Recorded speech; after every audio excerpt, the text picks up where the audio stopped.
Hi வணக்கம். நம்ம இன்றைக்கி கற்றுக்க போகிற சாஃப்ட்வேர் என்ன அப்படின்னு சொல்லி பார்த்திங்கன்னா அடோப் ஆடிஷனில் நம்ம இன்றைக்கி பர்டிகுலராக பார்க்க போகிற டாபிக் என்ன அப்படின்னு சொல்லி பார்த்திங்கன்னா, நம்ம ஆல்ரெடி எப்படி அந்த ப்ரௌச்சர்ஸ் என்னென்ன டிசைன்லாம் பண்ண முடியும் அப்படிங்கிற ஒரு ஓவரால் ப்ரீஃபாக ஒரு எக்ஸ்பிளைன் கொடுத்தேன். ஸோ இப்போ நம்ம இதில் என்னென்ன மாதிரியான டாக்குமெண்ட் பேஜஸ்லாம் க்ரியேட் பண்ண முடியும், என்னென்ன சைஸ் எல்லாம் சொன்னேன் பழைய கிளாஸில். இப்போ அந்த ஃபைலுக்கு எப்படி அந்த ஹைட் அண்ட் வித்து இந்த செட்டிங்ஸ் எல்லாம் எப்படி பண்ணுறது அப்படிங்கிறத நான் சொல்ல போகிறேன். அதாவது ஒரு டாக்குமெண்ட் பேஜ் ஓப்பன் பண்ணிங்கன்னா அதுக்கு நம்ம எப்படி இந்த செட்டிங்ஸ் எல்லாம் வைக்கிறது அப்படிங்கிற விஷயத்தை தான் நம்ம பார்க்க போகிறோம். மார்ஜின் எப்படி க்ரியேட் பண்ணுறது, வித் அண்ட் ஹைட்டெல்லாம் எப்படி மெயின்டைன் பண்ணுறது அப்படிங்கிற விஷயத்தை தான் பார்க்க போகிறோம். இதில் நம்ம க்ரியேட் நியூ அப்படின்னு சொல்லி கொடுத்தோம்னா நமக்கு நியூ டாக்குமெண்ட் அப்படின்னு சொல்லிட்டு ஒரு பாக்ஸ் ஓப்பன் ஆகும். இதில் பார்த்திங்கன்னா மொத்தம் இந்த மெனுவில் ரீசெண்டாக நம்ம என்ன யூஸ் பண்ணியிருக்கோமோ அது வரும். அதுக்கடுத்தது நம்ம சேவ் பண்ணி வச்சுருந்தோம் அந்த டாக்குமெண்ட் பேஜை அப்படின்னா இதில் சேவில் காமிக்கும். அதுக்கடுத்தது பிரிண்ட், நாம் இந்த இதை பிரிண்ட் கொடுத்துருந்தோம்னா பிரிண்ட்டில் காமிக்கும். அதாவது நம்ம டிசைன் பண்ணிவிட்டு பிரிண்ட் அப்படின்னு சொல்லி நம்ம கொடுத்துருந்தோம்னா இந்த பிரிண்ட்டில் காமிக்கும். அதாவது பாருங்கள், blank டாக்குமெண்ட் ப்ரீசெட்ஸ் இதில் இருக்குது. சப்போஸ் நம்ம டிசைன் பண்ணி பிரிண்ட் கொடுத்துருந்தோம்னாலும் இதில் இருக்கும். அதுக்கடுத்தது வெப்பேஜ். ஸோ இந்த வெப்பேஜ் ப்ரீசெட்டுங்கிறது என்ன அப்படின்னு சொல்லி பார்த்திங்கன்னா, இது எல்லாமே ப்ரீசெட் தான். இந்த பிரிண்ட் ப்ரீசெட்டுங்கிறது ப்ரீசெட் தான். இப்போ நம்ம ஒரு பிரிண்ட் கொடுக்க போகிறோம்னா நம்ம இதில் அந்த டாக்குமெண்ட் பேஜ் யூஸ் பண்ணிக்கலாம். ஒரு லெட்டர் ஹெட் க்ரியேட் பண்ணணும். A4 சைஸ் இருக்குது, A5 சைஸ் இருக்குது, லீகல் டாக்குமெண்ட் சைஸ் இருக்குது, பிஸ்னஸ் கார்டு சைஸ் இருக்குது. ஸோ இந்த மாதிரி டிஸ்க்கு சைஸ் இருக்குது, compact disc, A3, legal papers. So இந்த மாதிரி சைஸஸ்லாம் இதில் இருக்குது டிஃபால்ட்டாகவே பிரிண்ட்டில். நம்ம இது ப்ரீசெட்னு சொல்லுவோம். ஸோ இந்த ப்ரீசெட்லேருந்து நம்ம எப்போ வேணாலும் இதை கிளிக் பண்ணி நம்ம யூஸ் பண்ணிக்க முடியும். அதுக்கடுத்தது என்ன அப்படின்னு சொல்லி பார்த்திங்கன்னா வெப் அப்படின்னு சொல்லுவாங்க இதைய. அதாவது ஒரு வெப்சைட்டோட ஹைட் அண்ட் வித் எவ்வளோ இருக்கணும் டிஃபால்ட்டாக இதில் ஒரு ப்ரீசெட் மாதிரி கொடுத்துருக்காங்க. ஸோ இதில் பார்த்திங்கன்னா 800 600 லெட்டரு, A4 600x300, 640 480, 760 420, 984 588, 1024 768 அப்படின்னு சொல்லிட்டு நிறைய சைஸஸில் இருக்குது. இதில் நம்ம என்ன சைஸஸில் நம்மளோட ரெக்குவயர்மெண்ட் இருக்கோ அதை நம்ம அப்படியே யூஸ் பண்ணிக்கலாம். இதுதான் வெப்பேஜோட. இப்போ நமக்கு டவுட் இருக்கலாம், இப்போ ஒரு வெப்சைட் நான் க்ரியேட் பண்ணணும், இதில் டிசைன் பண்ணுறேன்னு வச்சுக்கோங்க, அதுக்கு என்ன சைஸ் வைக்கிறது அப்படிங்கிறது நமக்கு தெரியாதல்லவா. ஸோ இதில் டிஃபால்ட்டாகவே ஒரு ப்ரீசெட்டாகவே கொடுத்துருக்காங்க. நீங்கள் அதை யூஸ் பண்ணிக்கலாம், ஒரு டெம்ப்ளேட் மாதிரின்னு சொல்லலாம். ஸோ இதில் பார்த்திங்கன்னா மொபைல்னு சொல்லிகிட்ருக்கோம். இதில் பார்த்திங்கன்னா iPhone mobile, iPhone 876 plus. So இதிலெலாம் பிக்சல் ரேஞ்சில் இந்த சைஸஸ் கொடுத்துருக்காங்க. இதுவும் ப்ரீசெட் தான். மொத்தம் ஒரு 16 ப்ரீசெட்ஸ் இருக்குது இதில். ஐஃபோனுக்கு, ஆண்ட்ராய்டுக்கும் இருக்குது, கூகுள் பிக்சலு, சாம்சங்க்கு, மைக்ரோசாஃப்ட் மொபைலுக்கு, ஆண்ட்ராய்டு மொபைலு ஸ்க்ரீன் சைஸு, அப்புறம் லெட்டரு, அப்புறம் ஃபயர் நுக்கு, அப்புறம் A4. ஸோ இந்த மாதிரி கூகுள் ஃபோனு, ஐஃபோனு, மைக்ரோசாஃப்டோடது, அப்புறம் சாம்சங்கு, ஆண்ட்ராய்டு, இந்த மாதிரி எல்லா இதுக்கும் டிஃபால்ட் டாக்குமெண்ட் ப்ரீசெட் அவங்க கொடுத்துருக்காங்க. ஸோ இதை யூஸ் பண்ணி நம்ம ஈஸியாக நம்மளோட ஆண்ட்ராய்டு மொபைலுக்காகட்டும் ஐஃபோனுக்கு நம்ம ஏதாச்சும் டிசைன் பண்ணணும் அப்படின்னா இதில் நம்ம டிசைன் பண்ணி யூஸ் பண்ணிக்க முடியும். இப்போ ஒரு ஆடே பண்ணுறீங்க, ஒரு கிளிப்பு பண்ணணும் அப்படின்னு நினைக்கிறீங்க அப்படின்னா, இப்போ ஒரு ஆண்ட்ராய்டு மொபைலுக்கு பண்ணுறீங்க இல்லை ஒரு ஐஃபோனுக்கு பண்ணுறீங்க அப்படின்னா இதை யூஸ் பண்ணி பண்ணிங்கன்னா அது கரெக்டாக அங்கே சைஸ் மேட்ச் ஆகும். ஸோ அந்த சைஸை தான் இங்கே டிஃபால்ட்டாக கொடுத்துருக்காங்க. நம்ம சைஸ் எல்லாம் மெஷர் பண்ண தேவையில்ல, தேடிட்டு இருக்க தேவையில்லை. இங்கே பிக்சலாக கொடுத்துருக்காங்க. ஸோ நீங்கள் அதை எப்படி வேணும், பிக்சலாக வேணால் பிக்சலாக வச்சுக்கோங்க, இன்ச்சில் வேணாலும் இன்ச்சில் வச்சு யூஸ் பண்ணிக்கலாம். அது உங்களோட இஷ்டம். ஸோ அது எப்படி நீங்கள் யூஸ் பண்ணுறீங்களோ யூஸ் பண்ணிக்கலாம். இதில் பார்த்திங்கன்னா நீங்கள் ரீசெண்டாக என்ன யூஸ் பண்ணீங்களோ அது காமிக்கும். சேவ் பண்ணியிருந்தீங்கன்னா சேவ் பண்ணதை காமிக்கும். ப்ரிண்ட்டுங்கிறது நீங்கள் ப்ரிண்ட் ஓரியன்டாக ஏதாச்சும் லெட்டர் பேடு இல்லை legal papers, A4 size papers, இந்த மாதிரி ஏதாச்சும் பிரிண்ட் கொடுத்துருந்தீங்க டாக்குமெண்ட் பேஜஸ் அப்படின்னா இங்கே வந்துட்டு எடுத்து பண்ணிக்கலாம். அதுக்கடுத்து ஒரு வெப்சைட்டுக்கு பேஜ் என்ன சைஸில் இருக்கணும் அப்படிங்கிறத வந்துட்டு கொடுத்துருக்காங்க. அதுக்கடுத்தது mobile, Android mobile, iPhone mobile எல்லாத்துக்கும் வந்துட்டு ப்ரீசெட் சைஸ் வந்துட்டு கொடுத்துருக்காங்க. ஸோ இது வந்துட்டு பார்த்திங்கன்னா டிஃபால்ட்டாக இந்த இன்டிசைன் சாஃப்ட்வேர்லேயே வந்துட்டு இருக்கக்கூடிய ப்ரீசெட் இது. இதுக்கு அடுத்தது வந்துட்டு பார்த்திங்கன்னா இது என்ன அப்படின்னு சொல்லி பார்த்திங்கன்னா ப்ரீசெட் டீட்டெயிலில் இதில் வந்துட்டு நான் இப்போ நேம் கொடுத்துக்கலாம். இப்போ நான் வந்துட்டு ஒரு நேம், இப்போ வந்துட்டு நான் பிஸ்னஸ் கார்டு அப்படின்னு சொல்லிவிட்டு நான் நேம் கொடுத்துட்டேன் அப்படின்னா எனக்கு பிஸ்னஸ் கார்டு அப்படின்னு சொல்லிட்டு நேம் வந்துட்டு சேவ் ஆகிடும். ஸோ இதை நான் கிளிக் பண்ணேன்னா அப்படின்னா இங்கே பிகாஸில் இருக்குது. நான் வந்துட்டு இப்போ இன்ச்சில் மாதிரி இன்ச்சில் வந்துடும் பாருங்கள். 3.5 2 inches. நேற்று நான் உங்களுக்கு சொன்னோம்லவா, ஸோ அதுதான் அது. ஸோ இந்த சைஸுக்கு வந்துடும் டிஃபால்ட்டாகவே. ஸோ இந்த மாதிரி ப்ரிண்ட்லேயும் போய் பார்த்திங்கன்னா இருக்கும் உங்களுக்கு பாருங்கள், பிஸ்னஸ் கார்டுன்னு இருக்கா. இப்போ வந்துட்டு இதை நான் வந்துட்டு இன்ச்சில் மாற்றினா எனக்கு தெரியும் 3.5 2 inches. இது வந்துட்டு டிஃபால்ட்டாக இருக்கிற ப்ரீசெட்டு. நீங்கள் அந்த சைஸ் அப்படி யூஸ் பண்ணிக்கலாம். இப்போ உங்களுக்கு எத்தனை பேஜஸ் வேணுமோ, இது வந்துட்டு வித்து, இது வந்துட்டு ஹைட்டு, இது அகலம், இது வந்துட்டு உயரம். ஸோ இது வந்துட்டு இன்ச்சஸ்ஸு, இது வந்துட்டு மெஷர்மெண்ட்ஸ்க்கு இது என்ன இன்ச்சஸில் வேணால் இன்ச்சஸில் வச்சுக்கலாம், மில்லிமீட்டரில் வேணால் மில்லிமீட்டர், சென்டிமீட்டர்னால் சென்டிமீட்டர். ஸோ இந்த மாதிரி பிக்சல், பிகாஸ், பாயிண்ட், இந்த மாதிரி நிறைய மெஷர்மெண்ட் யூனிட் இருக்குது. இதில் நம்ம மேக்ஸிமம் வந்துட்டு இன்ச்சஸ் யூஸ் பண்ணுவோம், மில்லிமீட்டர், சென்டிமீட்டர்,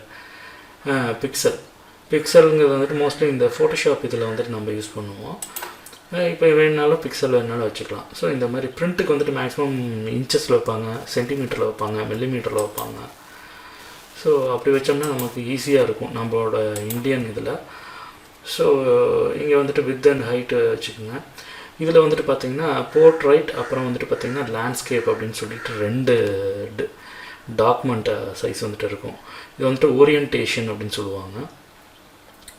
அதாவது ஒரு டிசைன் வந்துட்டு என்ன மாதிரியாக இருக்கணும், அந்த பேஜ் வந்துட்டு என்ன இதில் ஓரியன்டேஷனில் இருக்கணும், அதாவது என்ன ஆங்கிளில் வந்துட்டு இருக்கணும் அப்படிங்கிறது தான். இப்போ வந்துட்டு ஹைட் வந்துட்டு அதிகமாக இருக்கிற மாதிரி வேணுன்னா நீங்கள் வந்துட்டு போர்ட்ரைட் வச்சுக்கணும். இந்த ஃபோட்டோலாம் வந்துட்டு பார்த்திங்கன்னா மேக்ஸிமம் இந்த வந்து போர்ட்ரைட்டில் தான் வச்சுருப்பாங்க. இந்த லேண்ட்ஸ்கேப் அப்படிங்கிறது வந்துட்டு பார்த்திங்கன்னா ஒரு நேச்சுரல் சீனரிஸ், அந்த மாதிரியான விஷயங்கள்லாம் வந்துட்டு பார்த்திங்கன்னா லேண்ட்ஸ்கேப்பில் தான் இருக்கும். ஸோ இதுதான் வந்துட்டு இந்த போர்ட்ரைட்டுக்கும் லேண்ட்ஸ்கேப் உள்ள வித்தியாசம். இதில் வந்துட்டு பார்த்திங்கன்னா ஹைட் அண்ட் வித்து வந்துட்டு நீங்கள் மாறுறதை வந்துட்டு பார்க்க முடியும். ஸோ அது உங்களுக்கு என்ன மாதிரி வேணுமோ அந்த மாதிரி வச்சுக்கலாம். ஸோ பிஸ்னஸ் கார்டுங்கிறது வந்துட்டு நமக்கு நார்மலாகவே லேண்ட்ஸ்கேப் இதில் தான் இருக்கும். அதனால் நான் லேண்ட்ஸ்கேப் வச்சுக்கிறேன். இதில் வந்துட்டு பார்த்திங்கன்னா பேஜஸ் அப்படின்னு சொல்லிட்டு இருக்கும். இங்கே வந்துட்டு நான் ஒரு 4 pages அப்படின்னு சொல்லி கொடுத்தேன்னா எனக்கு இது வந்துட்டு ப்ரிண்ட் ஆகும்போதே எனக்கு வந்துட்டு 4 pages அப்படின்னு சொல்லிட்டு ப்ரிண்ட் ஆக ஆரம்பிச்சிடும். ப்ரைமரி டெக்ஸ்ட் ஃப்ரேம் வந்துட்டு ஏதாச்சும் வச்சுருந்தோம் அப்படின்னா ப்ரைமரி டெக்ஸ்ட் ஃப்ரேம் வந்துட்டு இதில் ஆன் பண்ணிக்கலாம். இது என்ன அப்படின்னு சொல்லி பார்த்திங்கன்னா காலம் அண்டு, அதாவது இந்த ப்ளீடிங் ஏரியான்னு சொல்லுவோம் அல்லவா, ஸோ அந்த மாதிரியான விஷயந்தான் இது. இது எப்படி இருக்கும் அப்படிங்கிறத நான் உங்களுக்கு காமிக்கிறேன். ஃபஸ்ட்டு இதில் மார்ஜின் நான் உங்களுக்கு சொல்லிடுறேன். இந்த மார்ஜின்ங்கிறது வந்துட்டு நம்ம ஒரு டிசைன் பண்ண போகிறோம் அப்படின்னா அதை சுற்றி ஒரு பார்டர் மாதிரி இருக்கும். அந்த பார்டருக்குள்ளே தான் அந்த டிசைன் வந்துட்டு பண்ணுவோம். கிட்டத்தட்ட பார்த்திங்கன்னா ஒரு ஃப்ரேம் மாதிரி இது இருக்கும். நம்ம வந்துட்டு இந்த எட்ஜஸ்க்கெலாம் போகாமல் உள்ளார டிசைன் பண்ணிவிட்டு அப்போ தான் வந்துட்டு நமக்கு அந்த கட்டிங்கில் வந்துட்டு போகாது. ஏன்னா பிரிண்ட் இண்டஸ்ட்ரியில் பொறுத்தளவு இந்த மார்ஜின்ங்கிறது வந்துட்டு ரொம்பவே இம்பார்ட்டன்ட்டு. இந்த மார்ஜினை நம்ம எவ்வளோ தூரம் வந்துட்டு மெயின்டைன் பண்ணுறோமோ அவ்வளோ தூரம் வந்துட்டு நம்ம டிசைன் வந்துட்டு கட் ஆகாது. ஸோ இதில் வந்துட்டு டாப், பாட்டம், இன்சைடு, அவுட் சைடுன்னு சொல்லிட்டு இன்ச்சஸில் வேணால் வச்சுக்கலாம். இங்கே லிங்க் இருக்கும். இந்த லிங்க்கை தூக்கிட்டிங்கன்னா உங்களுக்கு இது வந்துட்டு தனித்தனியாக ஒர்க் ஆக ஆரம்பிச்சிடும். இந்த லிங்க் ஆன் பண்ணிங்கன்னா இது எல்லாமே சேர்ந்து வந்துட்டு இப்போ நான் இங்கே சைஸ் மாற்றினா எல்லாமே மாறும். இந்த லிங்க்கை ஆஃப் பண்ணிட்டேன் அப்படின்னா தனியாக வந்துட்டு நான் அவுட் சைடு, இன்சைடு வந்துட்டு மாற்றிக்க முடியும். ஸோ இது மாதிரி நான் வந்துட்டு பண்ணிக்க முடியும். அதுக்கப்புறம் ப்ளீட் ஏரியா, இதுதான் வந்துட்டு இந்த ப்ளீட் ஏரியாங்கிறது என்ன அப்படின்னு சொல்லி பார்த்திங்கன்னா கட்டிங்கில் வந்துட்டு போகிறது. ஸோ இது எவ்வளோ வேணுமோ நம்ம வந்துட்டு வச்சுக்கலாம். இப்போ வந்துட்டு அந்த செயின் லிங்க் ஆன் பண்ணிவிட்டு நான் இவ்வளோ வைக்கிறேன்னு வச்சுக்கோங்க. இப்போ எனக்கு வந்துட்டு பார்த்திங்கன்னா எக்ஸ்ட்ரா வந்துட்டு இந்த ப்ளீட் ஏரியா காமிக்குது பாருங்கள். இந்த பிளாக் கலரில் இருக்கிறது தான் இந்த ப்ளீட் ஏரியா. ஸோ அதுவும் வந்துட்டு எனக்கு வந்துடுது பாருங்கள். இதுதான் அந்த ப்ளீட் ஏரியா. ஸோ நான் அந்த 0.5 வச்சேன்லவா.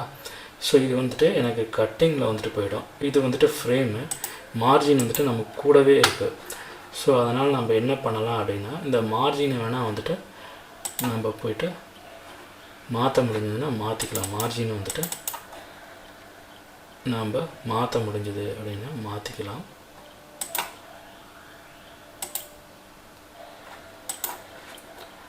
ஸோ இப்போ இன்னொன்று க்ரியேட் பண்ணி காமிக்கிறேன் உங்களுக்கு.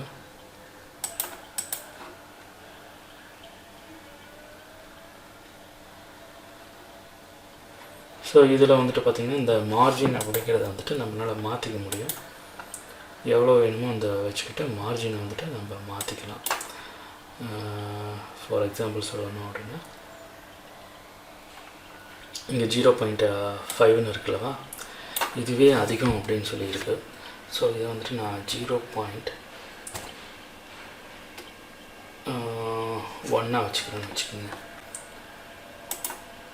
எல்லாத்துக்கும் மாறிடும். ஸோ இப்போ வந்து பாருங்கள், இப்போ எனக்கு இது வந்துட்டு இப்போ நான் டிசைன் பண்ணும்போது என்ன பண்ணுவேன் அப்படின்னு சொல்லி பார்த்திங்கன்னா, இப்போ ஒரு டூல் எடுக்கிறேன். இப்போ நான் டிசைன் பண்ணும்போது ஃபுல்லாக நான் வந்துட்டு இந்த இதுக்குள்ளே இருக்கிற ஃபுல்லாக வச்சுடுவேன். பட் ஆனால் இது ஃபுல்லாக வந்துட்டு நான் வச்சுட்டு ஒரு கலர் வந்துட்டு நான் இதுக்குள்ளே வந்துட்டு ஃபில் பண்ணிக்குவேன். ஒரு கலர் வந்துட்டு நான் இதுக்கு ஃபில் பண்ணிக்குவேன். பட் ஆனால் நான் இப்போ இங்கே ஆப்ஜெக்ட் டிசைன் பண்ணுறாங்களவா, இப்போ வந்துட்டு நிறைய டிசைன் வந்துட்டு பண்ணலாம் நம்ம. ஸோ அந்த மாதிரி டிசைன் பண்ணும்போது இப்போ நான் வந்துட்டு ஒரு டெக்ஸ்ட் வைக்கிறேன் அப்படின்னா, இந்த டெக்ஸ்ட் இங்கே தான் இருக்கணும்.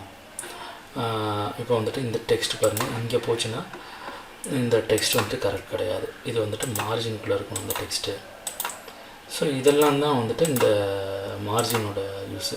இப்போது வந்துட்டு இது வந்துட்டு நான் லேயர்ஸில் வச்சுருக்கணும். ஸோ அதே போல் நான் லேயர் வந்துட்டு மெயின்டைன் பண்ணுவேன். பார்த்திங்கன்னா இந்த டெக்ஸ்ட் வந்துட்டு தனி லேயரில் இருக்குது. ஸோ இதை வந்துட்டு நான் பிரித்து நியூ லேயரில் எடுத்துகிட்டு வரணும். இப்போ வந்துட்டு இதை டெலீட் பண்ணிடுறேன். இப்போ எல்லாமே டெலீட் ஆகிடுச்சு. ஸோ இப்போ இது வந்துட்டு ஒரு டிசைனு. இதுக்கு வந்துட்டு நான் ஒரு கலர் வந்துட்டு சும்மா இப்போதைக்கு ஒரு கலர் வந்துட்டு நான் ஃபில் பண்ணுறேன்னு வச்சுக்கோங்களேன். ஒரு கலர் வந்துட்டு நான் ஃபில் பண்ணிவிட்டு இப்போது நான் என்ன பண்ணுறேன் அப்படின்னு சொல்லி பார்த்தீங்கன்னா, ஜஸ்ட்டு இப்போ நான் என்ன க்ரியேட் பண்ணாலும் சரி, ஒரு டெக்ஸ்ட் க்ரியேட் பண்ணாலும் சரி, இப்போ வந்துட்டு நான் நேம் அப்படின்னு சொல்லி நான் க்ரியேட் பண்ணுறேன். ஸோ என்னோடய நேம் வந்துட்டு பார்த்திங்கன்னா இந்த பேஜோட எட்ஜில் இருக்குது. காரணம் என்ன அப்படின்னா, நான் இதுக்கு வந்துட்டு நான் நியூ லேயர் கொடுத்து இப்போ க்ரியேட் பண்ணினா எனக்கு வந்துட்டு அந்த இதை வந்துட்டு நான் தனியாக அதை வந்துட்டு எடுத்துகிட்டு மூவ் பண்ணிக்க முடியும். இப்போது இந்த லேயரை வந்துட்டு நான் சூஸ் பண்ணி, செகண்ட் லேயரில் தானே இருக்கா, இந்த செகண்ட் லேயரை வந்துட்டு சூஸ் பண்ணி நான் வந்துட்டு என்னோடய இதை வந்துட்டு இப்படி மூவ் பண்ண முடியும். அதுதான் இதில் இருக்கிற டிஃப்ரென்ஸு. ஸோ இந்த மாதிரி நான் வந்துட்டு இந்த டெக்ஸ்ட்டை வந்துட்டு மூவ் பண்ணிக்க முடியும். இந்த இதுக்குள்ளே வெளியில் இருக்கணும் நமக்கு. ஸோ இந்த மாதிரி நிறைய விஷயங்கள் இருக்குது. இன்னும் ஃப்யூச்சர் கிளாஸில் வந்துட்டு நம்ம இதை ஃபுல்லாக வந்துட்டு பார்ப்போம், இது எப்படி வந்துட்டு யூஸ் பண்ணுறது அப்படின்னு சொல்லிட்டு. நம்மளோட டிசைன் வந்துட்டு இங்கே வரக்கூடாது, இங்கே வரணும். ஸோ இங்கே வந்ததுன்னா கட் ஆகி போயிடும். ஸோ இதெல்லாம் தான் வந்துட்டு நம்ம இந்த மார்ஜினில் வந்துட்டு கவனிக்க வேண்டிய விஷயங்கள். ஸோ இதே போல் இன்ட்ரெஸ்டிங்கான டாப்பிக்கில் கண்டிப்பாக நம்ம நெக்ஸ்ட் கிளாஸில் பார்க்கலாம்.